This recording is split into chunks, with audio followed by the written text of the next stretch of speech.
The Callisto Protocol starts off strong. The first half an hour of the game serves as an explosive introduction, setting up the story and establishing the stakes quite effectively, while throwing you into a nightmarish setting that feels ripe for some unforgettable scares. From its stellar production values to its grisly sci-fi horror setting, the game makes a promising first impression. So it's a shame that it never quite makes good on its potential. There's fun to be had here, and one could make the case for the Callisto Protocol being a decent way to kickstart a new IP that might potentially improve significantly in the future. But ultimately, Striking Distance Studios' sci-fi horror title fails to live up to expectations in too many crucial ways. In the end, it's hard not to walk away disappointed. The Callisto Protocol kicks off with protagonist Jacob Lee on a routine transportation run between two Jupiter moons, Europa and Callisto, which quickly turns sour when a surprise attack by the terrorist group known as Outer Way forces him to crash land on Callisto. Things quickly go from bad to worse when, rather than being rescued and aided, Jacob is taken captive and transported to Black Iron Prison, where in spite of his loud protest, he's thrown into a cell, which in turn is followed by a mass outbreak of nightmarish monstrosities throughout the prison. With the facility crumbling, many of the inmates dead, others still having turned into undead nightmares, and him being completely alone and unarmed, Jacob's odds of survival are low, though he knows that escaping from Black Iron and leaving Callisto is his only option. As fascinating a setting as a claustrophobic max security prison on Jupiter's dead moon, and it is fascinating, there's no two ways about it, the Callisto Protocol never does much with its story that ever really leverages that in any meaningful way. Part of that is down to the fact that this is, by and large, not a very story-heavy game. Sizable narrative-driven reveals and exposition dumps do bookend the experience, but the bulk of that middle section, the part that's the actual game, or most of it anyway, is full of insignificant developments and annoying MacGuffins. More often than not, the game strings you along with short-term objectives and meaningless tasks, and by the time you get down to the meat of the story towards the tail end of the game, it feels like it's a little too late. It doesn't help, of course, that so much of the story relies on well-worn tropes of the genre, from conspiracies and buried secrets to people in power using their positions for nefarious means and more. It all feels very routine, and the stilted writing and bland characters do absolutely nothing to lift any of it up beyond its mediocrity. It's a real shame too, because the Callisto Protocol setting is conceptually fantastic and deserving of a far better and much more engaging story. Of course, the drip feed of story content is something that survival horror genre has often gone hand in hand with, but though the more accomplished games in that space tend to offset any potential issues with that storytelling style through compelling gameplay, that's not quite the case with Callisto Protocol. A lot of that is down to how dated its design feels. From its excessively linear level design to its uninteresting ancillary systems, like the too straightforward and unengaging progression mechanics. Exploration is almost non-existent, with the majority of levels being linear corridors that occasionally have short branching paths or optional rooms, but always keep you on a straight and narrow path without much room for anything else. Linear design can be a huge boon for games when done right, as we've seen more than a few times even in recent years, but the Callisto Protocol goes too far with it. It feels too focused, too narrow, almost like it's trying to play things a little too safe. It doesn't help that there isn't much variation to the moment-to-moment gameplay either, when you're not slowly shuffling through tight corridors and crawling through vents, and boy does this game have a lot of vents, you're engaging in combat, and that's pretty much it.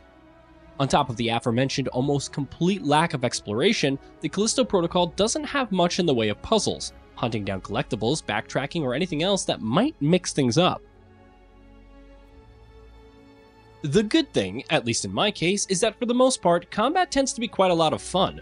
The Callisto Protocol has received plenty of criticism for its focus on melee combat and its dodging mechanics, and while I do partly agree with those criticisms, I also think there's plenty of fun to be had here. Attacks feel brutal and weighty, and you feel the impact of each hit, thanks to the crunching audio and visual feedback of each of your attacks. Not to mention how gleefully gory and grisly the game is. Bashing enemies open and watching their skulls and limbs explode is never not fun, and the Callisto Protocol emphasizes that visceral pleasure to great effect. Personally, I even appreciated the dodging, to some extent at least. Rather than assigning the dodge and block actions to buttons, the Callisto Protocol puts them on the left stick, asking players to tilt the stick left or right in order to dodge, and quickly alternate back and forth in order to avoid getting hit by a flurry of swipes from an up-close enemy. It took me about half an hour to get used to the system. Yes, but once I did, I quickly settled into its flow. I like the fact that it's unique, and I like how it makes one-on-one fights as focused on the rhythm of your movements and dodges as they are landing your attacks. Combining melee attacks, dodges, guns, and the gravity-manipulating glove known as the grip can make combat a fun, frenetic, brutal ballad when the game is working as intended. The problem arises when you face more than one enemy at a time. That happens a great deal throughout this game, and with increasing frequency as you get deeper into the experience. And each time it happens, it's very easy to get frustrated by how clunky the combat suddenly becomes. The dodge mechanic is designed specifically and exclusively around a mano-a-mano fight, which means taking on 2 aggressive foes at a time is nigh on impossible. That, combined with the narrow FOV, which is typical for a horror game, makes crowd combat something of a nightmare, and not in the fun way. Yes, I get that the system's intent here is to push players to keep moving around the battlefield and find ways to isolate single foes from groups. The problem is that you move too slowly, your enemies move too fast, and more often than not, the spaces you find yourself in are too cramped and tight. It doesn't matter what the dodging system's intent is for crowd combat, then, because the game's own design is hardly ever on the same page. A lot of the Callisto Protocol's issues would still be pretty easy to forgive if the game lived up to one of its biggest and most exciting promises, delivering a truly frightening survival horror experience. Billed as a spiritual successor to Dead Space, the Callisto Protocol emphasizes on pure, proper horror is something that developer Striking Distance Studios has talked up quite frequently over the course of several months. Disappointingly enough, it never even comes close to living up to those lofty promises. That surprised me, because the first hour or so of the game does make it seem like it's headed in the direction of delivering a tense horror experience brimming with palpable dread and atmosphere, though that never really goes anywhere. A lot of that is probably down to how heavily the game focuses on melee combat. Maybe it's just me, but with that level of emphasis on brutal melee action, when you're routinely unleashing bone-crunching attacks, it's too hard to feel scared about anything. It almost ends up feeling more like a brawler than it does a survival horror experience. That focus on melee combat also has other knock-on effects, like how little the game focuses on things such as ammo conservation and resource management. When melee attacks are your go-to move for the vast majority of the experience, ammo and guns automatically lose their value. While the likes of Resident Evil and Dead Space have me constantly worried about saving my ammo whenever possible, or making smart use of my limited heals, in the Callisto Protocol, where crunching attacks using the stun baton is almost always my bread and butter, there's very little reason to care about that stuff. The impotence of the Callisto Protocol's attempts at horror feel even more disappointing because from a visual and art design perspective, the game really does pull its weight. The game looks drop-dead gorgeous, to say the very least, and the excellent lighting, the claustrophobic environments, and even the excellent audio design contribute to the general atmosphere greatly. It's just a shame that a lot of that ends up getting diluted by how the game actually plays.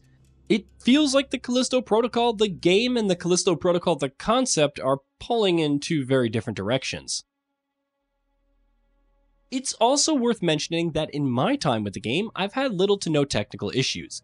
These have been reported widely by players, especially on PC and Xbox, but on the PS5, it seems to fare much better.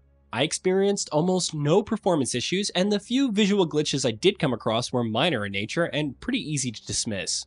I've been very critical of the Callisto Protocol in this review, but I'd be lying if I said I didn't have fun with the game. It's straightforward, brutal, and frequently fun, it looks absolutely stunning, and its atmospheric sci-fi setting is not without its merits, especially if you're a fan of something like Dead Space. Even so, this isn't the game that so many of us wanted it to be. It's rarely scary in any real way, its design, it's too focused and dated, and its emphasis on melee combat brings its own cavalcade of problems, from clunky and frustrating encounters when faced with multiple enemies to the disappointing dilution of the horror aspect. It's not a game without merits, but when viewed in the context of its potential and what was billed as by its developers, it's hard to label the Callisto Protocol as anything but a disappointment. Hey, did you know that we at GamingBolt upload new videos every day? Stick around, drop a like, subscribe, and hit that bell, and let us know what kind of content you'd like to see in the future with a comment below.